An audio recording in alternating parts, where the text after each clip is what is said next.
Traveling the Vortex.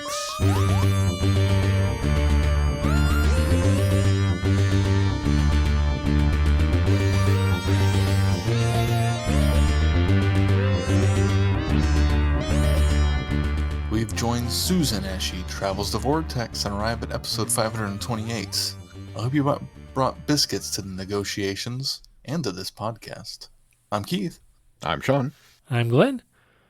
Biscuits, anyone? I like biscuits. You're going to hand them around? Yeah. You know, it's funny. It was just Biscuit Week on Bake Off. Oh, really? Yeah, second episode. What a coinky Dropped on Tuesday/Friday. I like them with gravy. What? You're sick. Biscuits and It's not the gravy. kind of biscuits we're talking about, Sean. We're talking about cookies. What? British biscuits. Why didn't you say cookies then? Because it's a UK thing.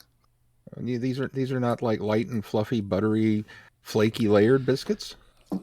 Some, but they're not going to be the biscuits you're thinking of. Oh, now I'm disappointed. We got to stop talking about this because I'm fasting and I can't eat anything. That's making me hungry. I'm sorry.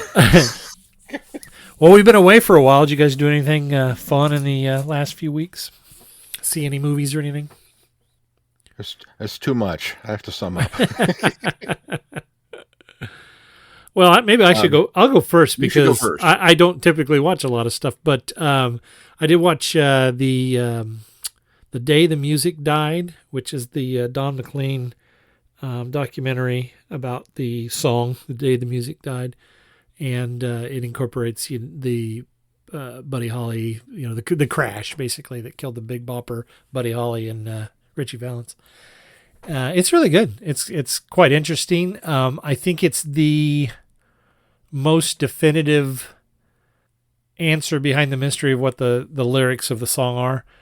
He kind of steps through and basically obliviates a lot of the mythos that was around it, surrounds the actual meaning of the song. But there are some pieces there that he intended. So I really enjoyed that. And then we saw, on National Cinema Day, we went and saw Spider-Man No Way Home, the re-release with the added content.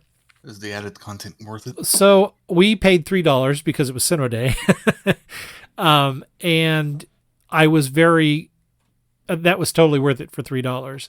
I think the stuff that's added in was interesting, but I don't think that full cost of a ticket is worth it, especially after it's been out for so long and it's already on Blu-ray and I can watch it as many times as I want. It was nice seeing it again on the big screen. And like I say, I don't regret doing it for National Cinema Day, but I don't know that I would have been all that happy with paying full price again for it. But Keith, what did you do? I actually got to watch some stuff. We watched Elvis, which was okay. Just okay? I wasn't overly impressed by it. It felt like it glossed over a lot of the interesting parts and focused on parts I didn't really care that much about. Now, granted, I didn't know all about the Colonel Parker stuff in his life, so that was interesting to learn about, but I could always tell that it was Tom Hanks. And while Tom Hanks did a good job, I prefer my Tom Hanks to be likable, and he was not likable. So I understood why he did that role, but I wish they would have maybe found somebody else that wasn't so plainly obvious that it was Tom Hanks. And then I was able to watch all of Light and Magic, which was phenomenal. That was such a good series. So good. Other than that, I've been able to stay up on House of the Dragon and She-Hulk. all right, well, should we? Sean, what have you done? I mean, you were going to do a quick wrap of everything that you've seen. Quick wrap. Well, I got COVID. Yeah. I lost my pandemic gold star. Shai brought it home from school with her. We watched a couple of things. I checked out the documentary JFK Revisited Through the Looking Glass, which is if you remember the end of the movie JFK, where they talk about all the classified documents that will be declassified in the year blah, blah, blah. Well, they've been declassified. Not all of them, but a good chunk of them have now been, at least a good chunk of them have now been, had a good chunk of them declassified. Right. Right. And so Oliver Stone has put this together. Now, admittedly, knowing that it's Oliver Stone, he's, of course, going to present the evidence from these documents in such a fashion to fit the narrative that he's already spun. Mm-hmm. I'm not naive enough to... I've learned my lesson ever since Werner Herzog presented a documentary about French cave paintings and then included radioactive albino alligators at the end of it for no reason. I've lost all faith in documentaries that they're supposed to represent the truth. But anyway, I understand that there's probably still a slant, if you will, to this. But let me tell you, whether you believe in a conspiracy or not, whether you believe the Warren report or not, whether you... all of that aside, it is very, very obvious, reading through these documents and looking at the evidence that is presented, if the U.S. government was not responsible for the assassination of JFK, they sure as hell were involved in one hell of a cover-up of something, because it is irrefutable the amount of things that got screwed up. And it's just mind-boggling how badly they dropped the ball on it. Mm. There's no other excuse for it. So that was a big eye-opener, even for somebody who does believe in the conspiracy that something else was afoot. And then most recently, Mel and I went out this past week and saw See How They Run at the theater, which is the new Saoirse Ronan and Sam Rockwell whodunit. Right. And it is delightful. It's a very cute, very enjoyable Agatha Christie style mystery that kind of pokes fun at the whodunit Agatha Christie style mystery while still remaining true to all of the tropes. And it's not as good as Knives Out, but it's just refreshing to have yet another. I like whodunits, and I like big casts, and I like those type of movies, and the frantic pacing and things of that nature. So it was kind of nice to have another one in that pantheon come down the pipeline.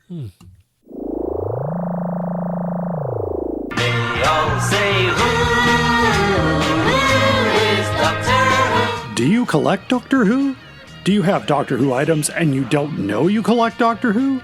For all things in the Doctor Who collecting world, tune in to the Doctor Who Collectors Podcast, a Direction Point Network podcast. I am Larry Van Rosbergen, your host, and I have been collecting Doctor Who for 40 years. With popular features like collection protection and the most outrageous offer, we have a lot of fun. Available anywhere you get your podcasts. You're listening to Traveling the Vortex, a Direction Point Network podcast.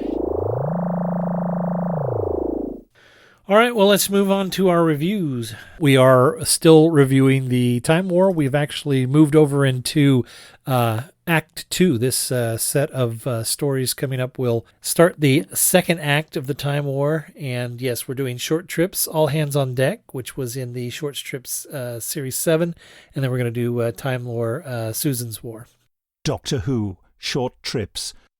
After everything, I ended up back at Coal Hill School. It hadn't been a school for a long time. They converted it into flats over 100 years ago. The building had more or less survived the first Dalek invasion, but there was so much work to do to get it habitable again, nobody got round to it before the second invasion hit. It had just been reopened when I was looking for a new place, somewhere smaller. I didn't need the space anymore. I could hardly say no when I realized it was available. It had always been a lovely old building, and now the playground had been torn up and a garden planted there. And in the quad, in the middle of the school, years and years ago, someone had planted an oak tree in memory of Ian and Barbara. It didn't say when they died. The plaque had obviously been replaced more than once, but the tree was a huge, gnarled and knotted thing. They'd had to cut it back when they renovated the place, as it had grown through several of the windows and caused a lot of damage. But I'm glad they didn't cut it down. Only a couple of the other flats were occupied, so it was quiet, but I didn't mind that. My flat was on the ground floor. Small, 3 rooms. I didn't have a lot of things. And the main room had previously been a classroom, where, almost 250 years ago, I'd been taught English. I remember quite clearly one afternoon when I sat by the window, which was now in my kitchen, reading the part of Cordelia from King Lear, along with the class, and confidently told the teacher, Miss Ireland, that this was nothing like what had really happened, and being told I was missing the point. And I was standing by that same window at 3:38 in the morning in late October, making myself some tea when the emergency call came in. We'd used a lot of salvaged Dalek technology in the process of getting ourselves back on our feet, mostly making use of their power generators and chemical synthesizers, and I'd been helping to make it compatible with what they had on Earth. Even then, the technology was security-equipped to resist being used by anyone who wasn't a Dalek. And although I'd hoped to move on to other projects by now, instead I was still spending a lot of my time tinkering with the equipment, hoping I could get it to work better.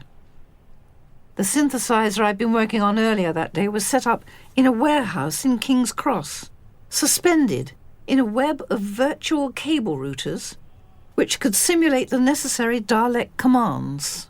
The upshot of the rather panicked call I received was that the synthesizer was doing things nobody had ever seen it do before.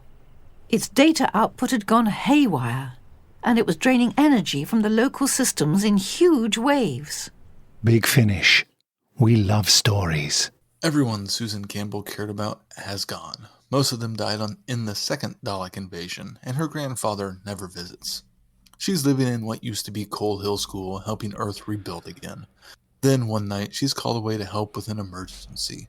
A piece of appropriated Dalek technology is malfunctioning, and everyone's afraid of what it might do. This is just the first in a sequence of predicaments facing Susan, and the connection between them will shape the rest of her life. Bum, bum, bum. Yeah. Yeah. A good prologue to what we're going to review next. Yeah, I think so. Literally. I think it is a nice little way to sort of maneuver her into the box set that we're going to be reviewing here coming up, and I really quite enjoyed it. It took me a little while to get used to again the first person perspective of kind of doing everything and telling the story themselves, but it's kind of nice that, you know, I mean, it still has that kind of first person narrative we do have, but it's very Susan focused until the Doctor shows up, and even after the Doctor shows up, it still stays very Susan focused. So, and I found the story enjoyable too, because it's, you know, Susan still living her life on Earth, and I never really thought about, okay, well, post what we listened to, An Earthly Child, and okay, the second Dalek invasion, okay, what would happen to her life after that, and how long she would live, which is kind of a nice that they explore that, and then Time More aspect of these call-up papers coming for her, and then the sweet idea of the Doctor trying to circumvent them and keep her from actually opening the cube, the message cube, right, to find out what's actually going on out in the universe. I thought was a really nice, clever idea. Yeah. I thoroughly enjoyed most aspects of this story. First of all, I love Susan, and I love the fact that we get old Susan, because it's such a refreshing change to hear Susan Foreman as an adult, as opposed to Susan Foreman, the kind of squeaky-wheeled teenager. Mm-hmm. Yeah, if you know what I mean. And there's just not enough stories, and I've even gotten a couple of them in the Eighth Doctor adventures that we have not gotten to yet. But spoilers. So it's always nice to have Carol Ann Ford back for that, which is great, and the fact that she's doing all of the narration for it. I love the fact that Coal Hill School is now an apartment complex. That seems like a very, you know, urban gentrification kind of thing that would happen, and the symmetry of it, that she's back at Coal Hill and laughing about it, and, you know, okay, totally on board with that. That's great. I love the fact that they are reverse engineering all this leftover Dalek technology, trying to make use of it, make sense of it, and rebuild the world with it. All of that is great. Oddly, where the story falls down a little bit for me is when the Eighth Doctor arrives. I have not been a fan of the relationship aspect of the Eighth Doctor and Susan. And there's a reason for it, which I can't get into because we haven't listened to that audio. And there's a very strong reason for it. And it's I'm certainly, it is justified. Susan is still harboring a great deal of, I mean, it's toned down, but I mean, there is some anger, there's some resentment, there is some "you left me," kind of issues still to deal with, despite the fact that she had a life and that she had David and then later her son, and all of the things that happened. It was still being abandoned by Grandpa. And I think it's a little unfair that the Eighth Doctor is the one that winds up kind of taking the brunt of that. I was so looking forward to their reuniting, just Susan and the Doctor getting back together. And it's the Eighth Doctor, who I love because he's kind of this teddy bear, and everybody likes the Eighth Doctor except Susan. And so every time they're together, despite the fact that they love each other very much, they are at odds with each other very much.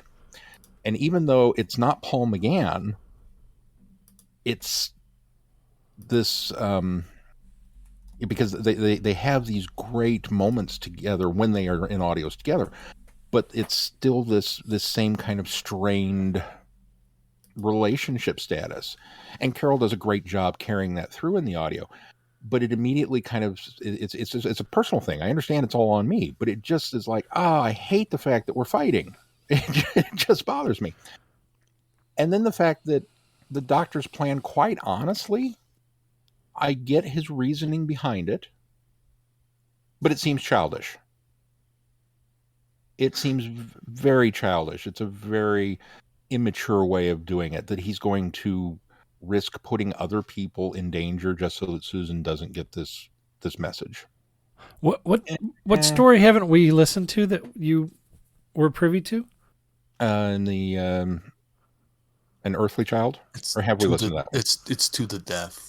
There's another one where she shows up in the Eighth Doctor line after An Earthly Child. I was going to say, because we listened. It's in the fourth season. Okay, we listened to An Earthly Child, so that's why I was confused Yeah. by that, because I thought, wait a minute, I thought we'd heard that already. So okay. Yeah. Okay. Yes. Yeah. So there's another one. There is another down one. The line. I got you. Yeah. Okay. As I was saying it, I was thinking to myself, I thought we had reviewed this, but it's the events of the second one is specifically where things turn a little bit. But, I got you. I mean, not that they were all that friendly in the first one, but Yeah. you know where I'm coming from. I can see what you're saying, but I think I like the fact that it's true to the character that they are at odds. And while my fandom heart is like, well, I want them to be, chummy and how they used to be, my logical brain and my brain that lets me, critically look at stories goes, oh, that makes sense, and it's fascinating that they're at odds, and it's interesting to listen to them work through these issues.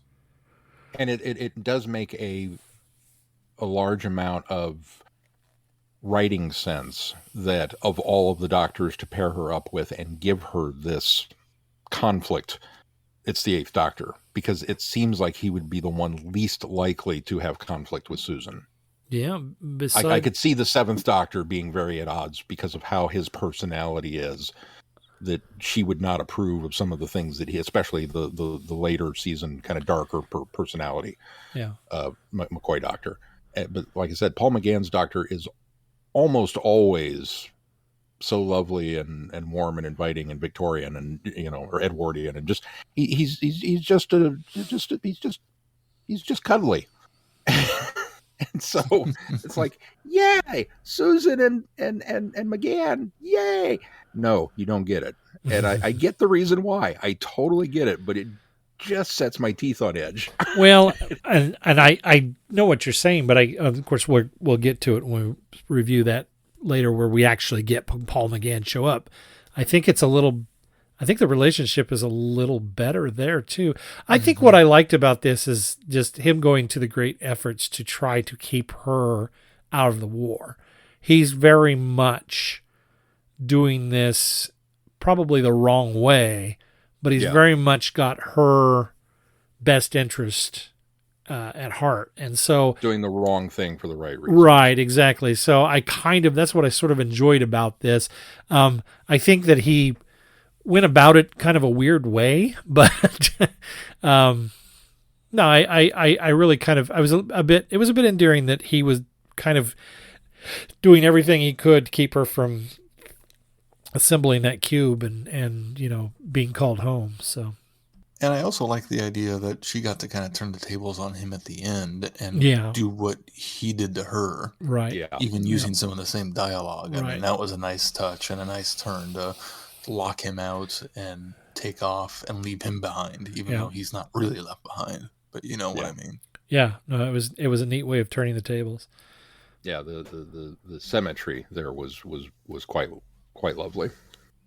It's a strong story all the way around. Yeah, I would agree. Mm-hmm. You are invited on an adventure across all of time and space, in a completely random order. It's the Police Box in the Junkyard podcast. Jump in the TARDIS with your hosts, Eric Gulbranson, Asad Kheshki, and Matthew Kressel. Explore Doctor Who TV stories, audio adventures, and books, both novels and non-fiction. The Police Box in the Junkyard podcast. It's the entire Whoniverse on shuffle. The Police Box in the Junkyard podcast is a member of the Direction Point Network and is available about once a month wherever you find your podcasts. You are listening to Traveling the Vortex. All right, well, let's move on to our next one. From Big Finish Productions, Susan's War. Ian! Susan! Welcome to Gallifrey, Ian Chesterton. Welcome back to the Sense Sphere, Susan and Ian. I am Second Elder. That Daleks greet you! We require materials for repairs. May I request that you speak less loudly? We will comply. What is it? There's something on the screen. A lot of somethings. In attack formation. The invasion. Charge! They're charging at the attack ship! Maybe it's best to get it over quickly. Line one, fire! Ogrons! In headsets! Robotized Ogrons! They're Robo-Grons. What exactly is this weapon we're here to see? This. Come on! The alarm! The Orviks! They're loose. They've got out. They're loose in the command compound. Can't prevent the war. Why not? You helped bring it about. I did not. But in the Earth year 1963. How about you get out of my way? A time ring? Grandfather? Well, he's grandfather now. I always was. Will you stop dithering and send the message, child? Goodness! Outside, we've got renegade Dalek rockers. Inside, Dalek mods from the Time War. Big Finish. We love stories. No! Exterminate! Sphere of influence. Gallifrey needs every Time Lord to fight the Time War. A summons has been issued across the universe to its prodigals. Whatever the skills, the war effort can use them. Susan's call-up papers have arrived, and unlike her grandfather, she's willing to join her people's battle and finally return home. Because Susan knows the Daleks, and she will do her duty. Susan's first mission is one of diplomacy. The Sense Sphere could prove a valuable ally to Gallifrey, but she is not the only one who knows the Sensorites of old. Susan will have the support of an old friend. Ian Chesterton is about to rejoin the adventure he left a lifetime ago. Bum, bum, bum. Yeah, I completely adored this box set. It's very, very good. It hits all the nostalgia buttons that you want it to hit, and then also kind of advances, the Sin Sphere and the Sensorites a little bit more than the original story did. I thought it did a very, very good job of kind of harkening back to the Sin Sphere and making use of the groundwork that had been laid in that story, in that serial, and kind of giving us a reason to return to them that was logical and made sense within the confines of the Time War, and why the Daleks would be interested, and everything fit together so neatly. There was a lot of very nifty world building that happened with that, And anytime you can give me that on top of the, nostalgia button pushing, I like that. But anytime it makes sense for you to be pushing that nostalgia button, I'm all on board with that. Oh, when you brought Ian back too? Okay. Icing on my cake. There wasn't much for him to do, but that didn't matter. It's icing on the cake. Well, no. He got to play the old version of him, which was also nice. It wasn't him trying to be young. Right. Mm-hmm. Although I felt that you could there seemed to be a hole there though without Barbara coming, and I think what makes it even more obvious is the fact that he's talking to her on the phone presumably before he's picked up, and then when they go back to drop him off, he asks Susan if she wants to stick around to see her, and she doesn't because she's got to run off. And so it felt like they were making it too obvious that she's still around, but then that was a bit of a letdown because I felt like I really think that she should have been part of the adventure, and I know she can't because the actress has died, but that just felt like a Barbara-sized hole in the story. It didn't take away from how good the story was, and it didn't take away from the fact that I was very excited to see Ian and Susan back together, but having Barbara not there was very glaringly obvious. Well, didn't Barbara not really have a big role in the Sensorites anyways? I mean, I remember it being a very Susan-heavy story, but I remember that's Ian having a bit more of a role than Barbara anyways. So in addition to the idea of, them deftly maneuvering around the fact that the actress had passed away, having it be the Sensorites, I think makes sense too. Yeah, no, that is true. But wasn't that because, what's the actress's name? Why is it escaping me? Anyway, the actress, she was on holiday, wasn't she, for a few of the stories? Was that? Yeah, I believe that's why. Yeah, if I'm remembering right. I think I get where both of you are coming from. I appreciated the fact that they worked her into the story, so that we kind of have canonized now Ian and Barbara were a thing. Mm-hmm. That's okay. Not that we all didn't know that, but now it's official. But it's also a nice way to include her, even though we couldn't have her in the story because of the actress passing. But I agree with Glenn that there surely was a little better way to do it than, you just missed her. She was on the phone. Why couldn't Susan have just, hey, I've got to get back. It was lovely to see you, and leave. And then Barbara happens to walk in the door. Oh, you won't believe what just happened. Let it be kind of on Barbara that she just missed her, as opposed to Susan not wanting to hang around to catch her, because then it does feel like, I can't imagine not wanting to say hi. Yeah. You have a time machine. you could wait a few minutes. You could have coffee. I also would have been okay with her saying, okay, yeah, I'll stay. And then the episode ending. Yeah, the fact that Susan gets to see her, but we don't get to see that interaction, I understand why they would do that. So I'd be okay with it. I'd be disappointed, but I'd be okay with it. Jacqueline Hill, that's who it was. Yeah. Jacqueline. Thank you. I couldn't think of her name either. So you don't consider the wedding from Hunters of the Burning Stone from the 11th Doctor story, you didn't consider that canon? That didn't canonize the fact that Ian and Barbara had gotten together since they get married in that particular comic that we've reviewed? It's bold of you to assume that I remember things. I'm going to look that up too. I don't remember that one. Thank you for backing me up on that, Keith. We reviewed this one? Yeah, we reviewed it. Did we? Yeah, it's a we Doctor did. Who magazine comic. Yeah, it is. I think it was in something we were doing when we were doing Fourth Doctor stuff, or not Fourth Doctor, 11th Doctor stuff, but I can't remember what it was.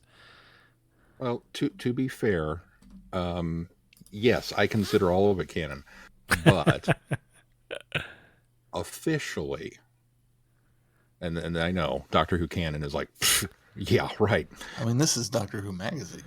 But officially, canon is televised episodes. But since the televised episodes have canonized Big Finish, and this is now Big Finish, this is now canon. So that's how I'm rationalizing that. Well, but the televised episodes have not canonized comic appearances. You're wrong. You are absolutely wrong. And the reason why you're wrong is because we saw Absalom Dak in that one episode of the Time Heist. Yeah, you're right. And there's been bold of you to assume I remember things.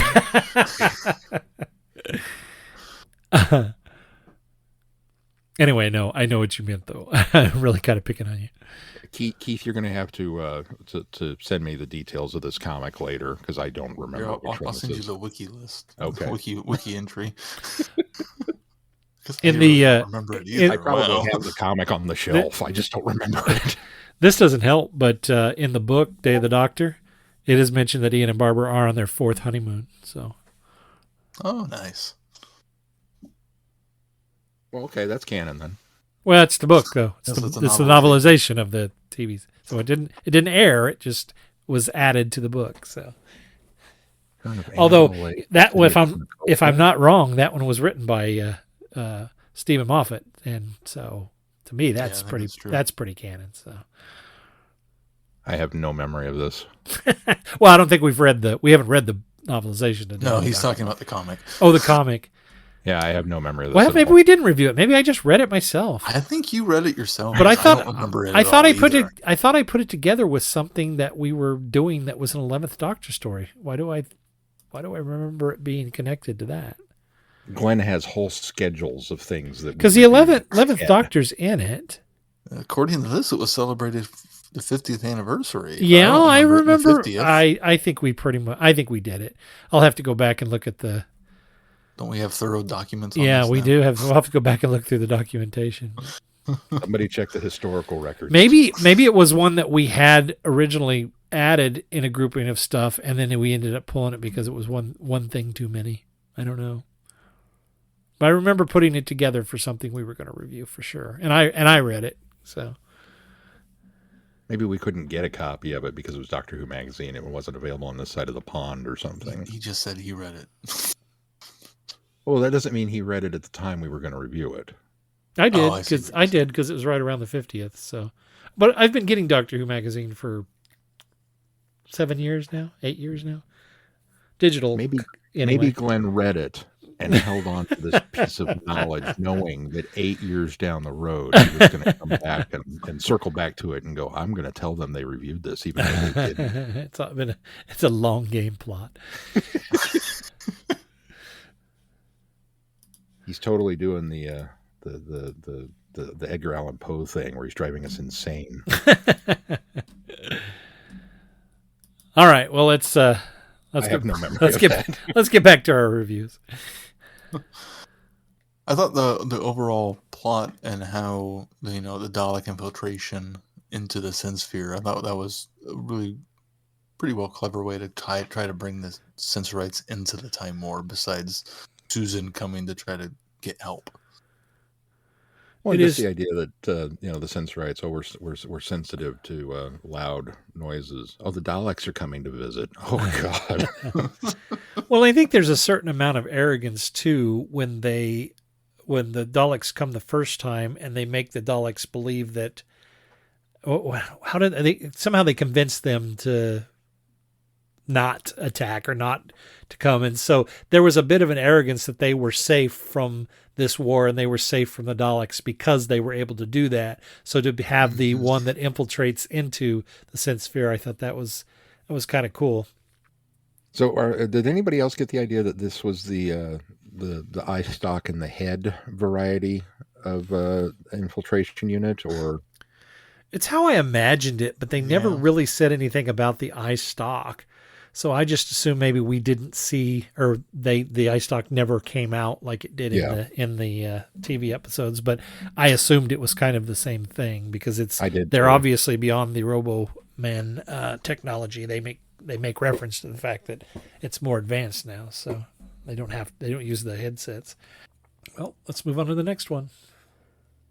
The Uncertain Shore. Susan and Commander Velkin are on the trail of a spy. Undercover on a ravaged world, they find a weary population trapped and waiting for the inevitable, but one among them is a traitor. The Time War is coming to Florana, and Susan will face a struggle to simply survive. Oh, no bum from you, Sean? Well, I have a complicated feeling with this one. Well, go ahead and start. So, I loved the Casablanca feel to it. That we've got this kind of resort out of time. There's a bar. There's all these people that are just kind of there waiting for the inevitable, and some of them want to get out, some of them can't get out, and some of them are there for the resistance. I mean, it had a very Casablanca feel to it, and I loved that. I loved meeting our little troop of characters and suspects and who was involved and who wasn't, and all of that was fascinating to me. I don't feel like the spy element to the story worked at all.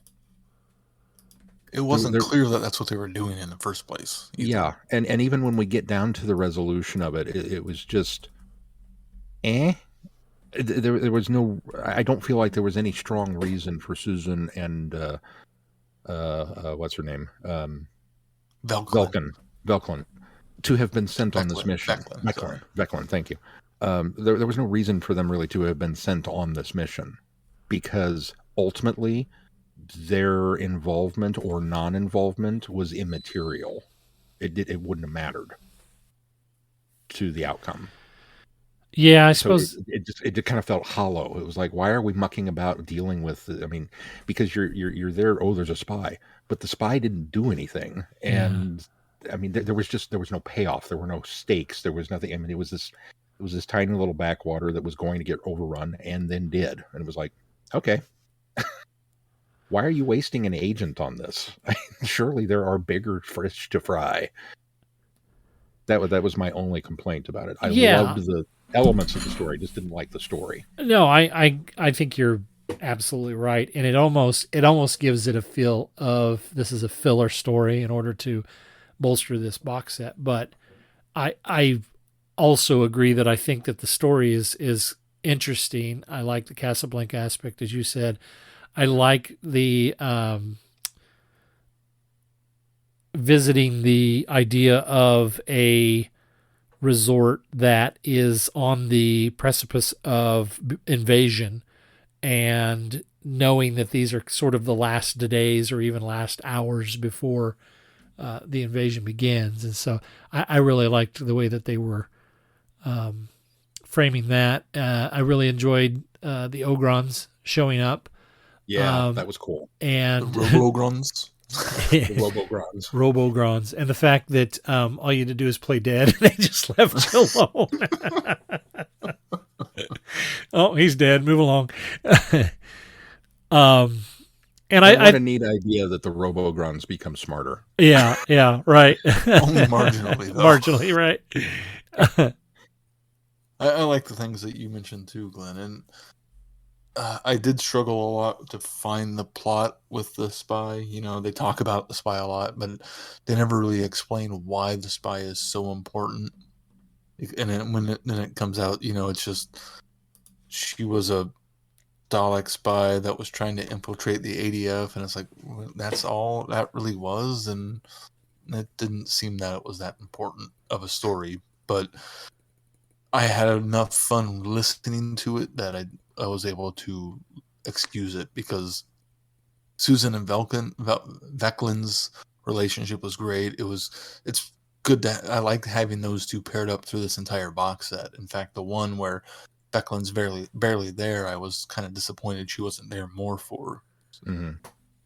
So the relationships and, you know, kind of how they structured this story kind of carried it through when the plot was kind of lacking.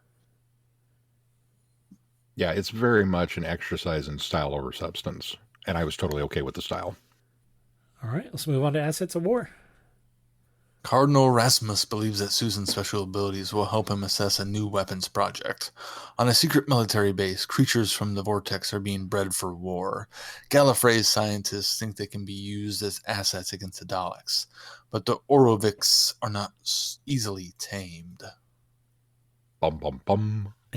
I didn't like this one that much. It didn't seem This like was probably my least favorite in the box. Yeah, it didn't seem like it was it wasn't necessary because it's ends up being kind of a whiny, vindictive guy who is utilizing these things that we know from the beginning that the Time Lords aren't going to have any control with, so you know where it's going to kind of go. What it does do, though, is it gives Susan a chance to use her powers that were set up way back in the Sensorites. Again, was used before in the first story in this one as well, but being able to actually use that kind of empathic sense that she has. So that was kind of cool and useful, but overall I was just kind of meh. It was, and the scientist guy that was in head of all this thing, him just, let it run its course. This will be the field test that we need. There should have been also more consequence for him at the end, and there's not. So, yeah, overall, go ahead. I was going to say it almost ends in a way of, well, not only was there no consequences, but it comes across like, well, we still might be able to use these things. Yeah, exactly. Exactly. No. Right. So no, I think those were the issues that I had with it. I mean, it's Susan and Veclin, and I thought they did, a pretty decent job, but again, Veclin's not used as much as I think she could be in this one. All valid points, all 100% completely accurate. It's aliens in Doctor Who. Yeah. I was okay with that because it's aliens, and I love aliens. There are no surprises here. It's like, oh, these things are vicious. They're going to get out. Why can the Time Lords not say? Oh, well, of course they can't see it because they're Time Lords. They're too busy being. They're too busy being Time Lords. This is their MO. This is what they do. Well, this couldn't possibly hurt us. We have complete. Oh, what do you mean? It's out already? Yeah. Oh no! Right. We brought Susan in specifically to do this thing. Now we're not going to listen to her. It's chapter and verse, stupid bureaucracy, and so it's one of those. This is going to be a very frustrating story because you're going to do the thing and we're going to tell you not to do the thing and you're going to do the thing anyway. And then the thing that we told you was going to happen is going to happen. And then we're all going to have to survive it. And then ultimately at the end, you're not going to learn the lesson. Right. And every now and then I like that story because it's simple. And I think coming off of the spy one where I was really wrapping my brain around trying to figure out why the spy was so important and coming up with nothing. As soon as this one started and they laid out the path and they lit the runway for me, I was like, okay, I'm with you. Let's go. Because there are no surprises here. It's, immediately as soon as the keeper is like, oh yeah, well they're this, and it's like, well, you're the bad guy, okay.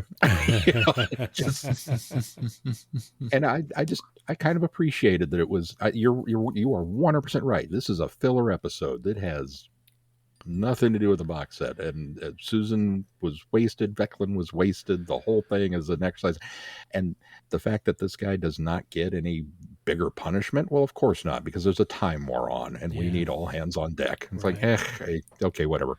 But it was just kind of there, and I was okay with it. All right, let's wrap up with the Shoreditch intervention.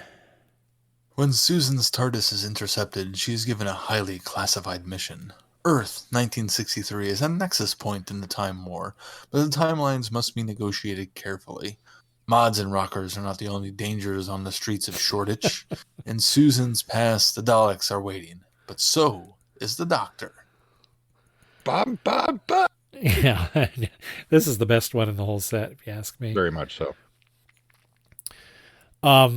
I think remarkably what I like about this is the fact that Susan's there in a pretense that she thinks she's needing to intercept this device before the Daleks get it, and the Daleks have actually been the ones that lured her there in order to draw them to it, so they know where it's at.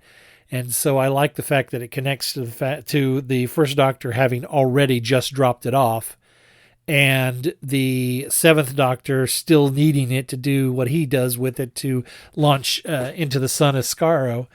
And this is kind of sandwiched in between with, well, what do you do if the Daleks actually do come across this before the seventh Doctor gets a chance to use it? So I really liked that. I liked the fact that, well, I guess when she ends up going to this pawn shop, I sort of thought, well, I don't remember him leaving it a pawn shop. Wasn't it in a tomb in a cemetery or something?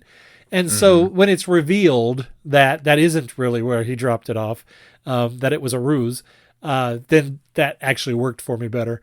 But one of the things that did bother me was the cause and effect issue of the only reason that the Eighth Doctor is there is because Susan contacts him because the Daleks are going to get the Hand of Omega, and she can't make that message until the Doctor ends up saving her or getting them out of that situation. And so that I had a little bit of a problem with because I kind of felt like that was lazy writing or cheating a little bit, but that wasn't enough to get in the way of this being a really good, fun story. Bill, remember a trash can. Yeah, right. I can never be mad at that. It's anytime that comes up in any story, it's Bill and Ted physics, and I let it go. I don't necessarily love the mods versus, greasers or whatever it was aspect of it. It felt a little unnecessary, but I think they were just trying to really send home the time period that it's supposed to be set in. So I was able to kind of let it go, but it felt like it was a little too heavy-handed, a little too much, when they could have just done just talking about the fact that it's Shoreditch and they're going after the Hand of Omega right after he dropped it off. I didn't need anything else. I was good to go with what time frame we're in. I think also they were kind of cleverly trying to allude to the two factions that are in Remembrance of the Daleks against each other. And so I think that was kind of a nod to that, having the two different sides of this. I guess I don't remember those two factions. I'll have to go back and rewatch that one. No, they had the two. No, not they weren't Mods Rockers. That was the two factions of Daleks that were. I think it was just they were using sort of a clever parallel in that way. I don't think it was like a super thought out thing, but it kind of felt like they were saying, "Hey, remember when we had two factions here? Well, we're doing it here too." Yeah, right, but in a different way. The Mods and the Rockers not only establishing that sense of time and place, I think very much mentally painted this picture that this would have felt like a Seventh Doctor TV episode. Yeah. That seems like something they would have done. They would have really leaned into that. It gave it kind of a Delta and the Bannerman feel. Yes. Yeah, that's exactly where I went with it. Even the motorcycle race. Mm-hmm. It was like, man, when does Sylvester McCoy show up? Because it just so there was a lot of that. The only problem I had with this is the idea that the Doctor's claims that he gave up the chameleon circuit in order to disguise the Hand of Omega's container as a crypt or coffin. Right. Which is why the TARDIS becomes stuck as a police box, which would seem to contradict Hartnell going, "Oh, it hasn't changed. Oh, my. Why isn't, and being worried about it." Well, if you took that out, or maybe he took a component out and didn't think it was that big a deal. I don't know. He still hadn't learned how it worked at this point, so I guess I can let it go. But I can almost excuse it, the drop line in this as the Doctor, claiming, to know his TARDIS better all along than he ever has. That's true, because it's the Eighth Doctor who says stuff up. No. Just making stuff up to make himself look better. Right. It's also the Eighth Doctor who says it, so maybe he realizes now what it was. Oh, that's possible. This is a cool thing. I'll put it on that, and that'll change that. Why hasn't it changed? And all these years later, he goes, "Oh." He obviously gets he fixes it later on though. So either he kind of fixes it later on. So either he gets a brand new one or it's not really gone. He probably built a new component for it. I kind of like the idea if he just removes a piece of it, and it does the thing, and he goes, oh, okay, they'll do that, and not realizing that that's the very needed component that makes the whole system work. So he's got all the innards, he's got all the tubing and everything. He just doesn't have that piece anymore, and didn't realize how important it was. I kind of like that idea. That seems like something the First Doctor very easily would have done and dismissed, because he probably skipped the class on chameleon circuits. I don't know. The more I talk about it, the more I'm okay with the lines. The more you can headcanon it. Yeah, the more I talk about it. I also loved the idea. Push that nostalgia button.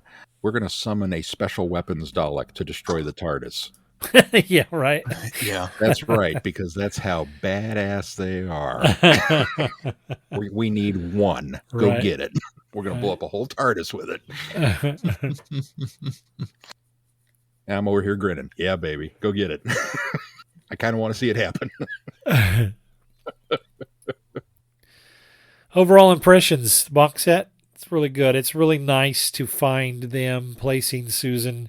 They could have easily done what they were, setting up the Doctor to do in the all hands on deck short trips, and just allowed Susan to avoid the Time War altogether. But doing this and actually actively, aggressively putting her in it and giving her things to do in it, I think was a bold move by Big Finish. And I'm kind of glad that they went there, and we are getting another piece of that puzzle of where our beloved Time Lords, or even our non-beloved ones, were at the time that all this was happening. So I think this gives another piece of that grand puzzle. Yeah, I think the box set hits all the nostalgia buttons it needs to hit, while advancing Susan as a character and giving us a different Susan than you expect to have, which I like, having the older, more wise Susan going through all these adventures. And I like the fact that the adventures themselves are standalone. They don't necessarily tie into each other. They may flow into each other, but they don't tie into each other. And I like that aspect of it a lot too. Yeah. Agreed. Now, one question. Let me play a what if game with you. Do we think there would have been any value, at least certainly in the potential for at least squeezing one more box set out of this, had Susan taken the Doctor up on his offer when he said in the short trip, "Let me fly you away from here. Come traveling with me again"? Well, he even offers at the end of this last one to keep going with her and him instead of going back to the Time War. And what if she had said yes, and they went off and we got a box set of Eighth Doctor and Susan adventures where they got into trouble and everything was grand and glorious, and the Doctor and Susan in the TARDIS, and look at us go, and yet everywhere they went was tinged with fallout or looming Time War issues, and it began to gnaw on her conscience. And at the end of that box set, she said, "No, grandfather, I can't do this. I have to go, and I can't be like you. I can't run. I have to respond. I have to go to Gallifrey. I have to do this." And then we get the ending of that. Would that maybe have? Did they miss a trick by not doing that? Sounds like you've got the fixings of a script to send to Big Finish. I think you could set it up where they encounter each other again at the beginning of the box set, and she does take him up on the offer, and then everything happens as you said. Yeah. Okay, I'll get to work on that. I'd be also interested in a second box set just in general, because her going off to meet Rassilon and whatever's going to happen next, I'd be fascinated to find out what's going to happen. I sort of feel like they intended to have another box set come after this one. And I don't think we're done with Susan. Yeah, I'm glad they are, because I'm really quite enjoying revisiting Susan, and because realistically, I mean, there's books and stuff out there, but we really haven't gotten a lot with Carol Ann Ford, and so it's kind of nice to be able to get some of this now. especially since everybody's aging and not going to be with us a lot longer. So, yeah. I think I will. I think I'll write it. I think I'll just do an 8th Doctor Susan adventure, and it'll be the heartwarming, fun adventure that I wanted. Maybe they'll. Well, you wouldn't even have to make the whole box set be them. You could just do one of the stories of the next box set. Trip. Yeah. Well, it wouldn't. Side trip. I don't think it'd have to be a side trip. It could be one of the stories in the next box set. Well, they probably already have it planned out, but they seem to plan these things out years in advance. Hello, fellow time travelers, and welcome to the Doctor Who Target Book Club podcast, the only podcast to discuss, in story order, all the Doctor Who novelizations. My name is Tony Whitt, and every 2 weeks or so, I'm joined by a 2 to 3 person discussion panel, including our so-called expert who's been a Who fan since 1979. That would be me. We also get the views of intermediate, casual, and novice fans who either have never seen the show or who have never read these books until these podcasts, including Dalton Hughes and Alison Fitz-Seyfried. You can find us on iTunes, Stitcher, Spotify, or wherever you find good podcasts, or even ones like ours. You're listening to Traveling the Vortex, a Direction Point podcast.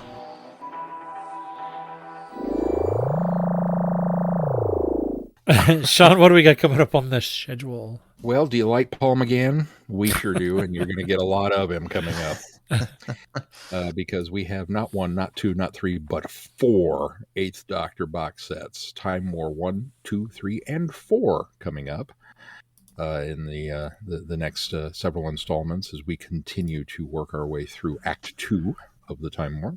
So lots of 8 Doctor adventures to come. Followed by another short trip, A Heart on Both Sides, also from season 7. This one is actually from the same set. I believe it's the story right before All Hands on Deck. It's yes. 7-9, if I'm not mistaken. That is correct. And then a little more River Song with some classic Doctor's New Monsters. Specifically, the one in particular we will be eyeballing is Day of the Vashta Narada. Because we've reviewed everything else in that particular grouping that would be part of that story arc. We have we? Mm-hmm. I've listened to them, but I don't think you guys have listened to Volume 2. We haven't done Volume 2 yet. Well, not Volume 2, but everything else in the grouping as far as the Time War is concerned. Yeah, so yes. For what I'm trying to... That particular story from the Diary of River Song 1 is in that one, and then the classic monsters, yes, but you're right. Day of the Vashta Narada is the one out of the second New Monsters, Classic Doctor's New Monsters, that we haven't done that whole box set. So yes. Correct. I misspoke. There are 5 River Song stories that make up the next segment of Time War stories. There's Rulers of the Universe. River Song's not in Classic Doctor's New Monsters, Volume 2. Oh, okay. I was getting confused there too, so I thought just the one Diary of River Song. Okay. Well, which we have reviewed. So. Once again, I have no memory of this. So. There's some more Who coming, and that will actually finish off Act 2. And then at some point in time in there, we will also be taking a look at the Pencil Tip Publishing Doctor Who anthology, the Temporal Logbook 3, which yours truly was fortunate enough to have a story published in. So we'll get more details on that as they arrive to us. But I can tell you the publication date nears. So we'll get hopefully some advance copies that we can do something special with on the podcast. So continue to listen. Yay. Excited for that stuff. All right, be sure to check out our website, travelingthevortex.com, for updates on the podcast. And if you get any value out of this podcast, why not consider putting some value back into it? You can do that by clicking on our Patreon link and consider supporting us. And thank you to those who are already supporting us. We got lots of fun things coming, so keep that in mind. Also, please consider giving us a 5-star review wherever you subscribe to the podcast, and make sure you join in the conversation in our listeners forum on Facebook. Anything else we need to touch on before we finish this one? If not, until next time, I'm Glenn. I'm Sean. No, I'm Keith. Cheers. Good night, everybody. Be seeing you. Thanks for listening. I don't know why I did that.